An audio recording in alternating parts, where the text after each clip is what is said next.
rate of water infiltration into soil.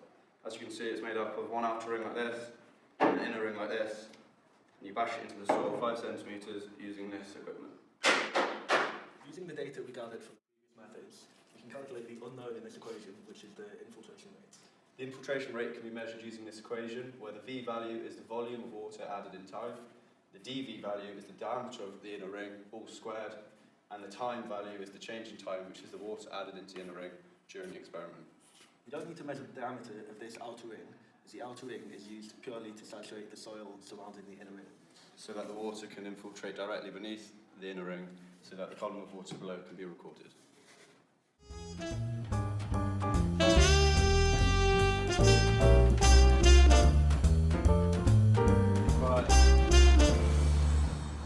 We're now out onto the field, and as I mentioned previously, we drill the inner ring infiltrometer using the basher 5 centimetres deep.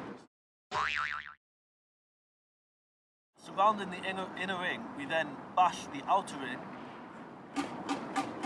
into the ground like so. Picked a better day for this. We remove debris from the surrounding area so water can infiltrate into the soil.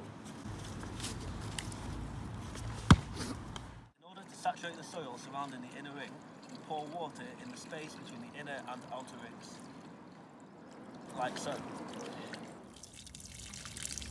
So we pour the water over something such as the end of the hammer to make sure we don't disturb the soil.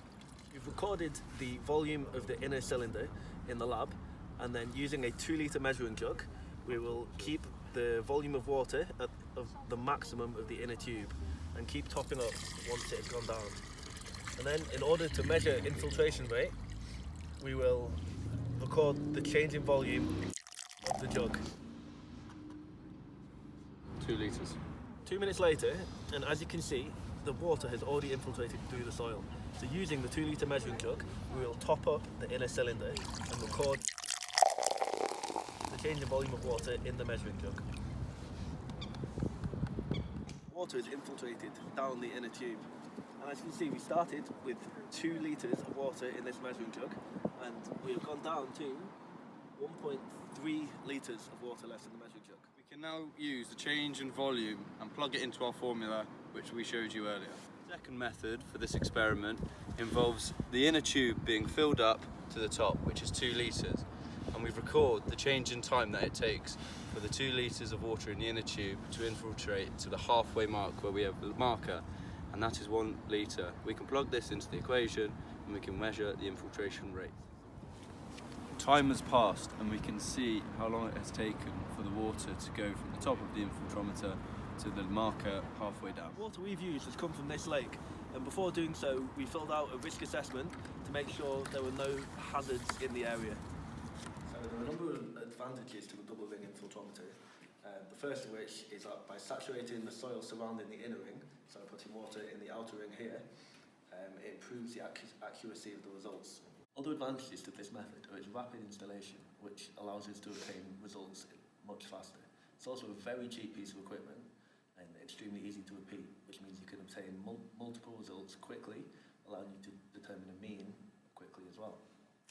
There are also some disadvantages to this method. For example, the water in the outer ring here can move laterally into the inner ring, and vice versa, the inner ring water can move outside, so there could be an overestimation or underestimation when measuring the infiltration rate. The second disadvantage to this experiment is that if the water used is colder than the soil temperature, then the dissolved air from the water will go out of the solution and increase the trapped air in the soil. This will increase the entrapped air content of the wetted soil, which will create a backing up effect and decreasing the infiltration rate. The third disadvantage from this experiment is the soil disturbance from the insertion of the ring, and this is from the bashing, and this can cause compaction or loosening of the soil depending on the soil type. There is also erosion of the surface when the water is poured in.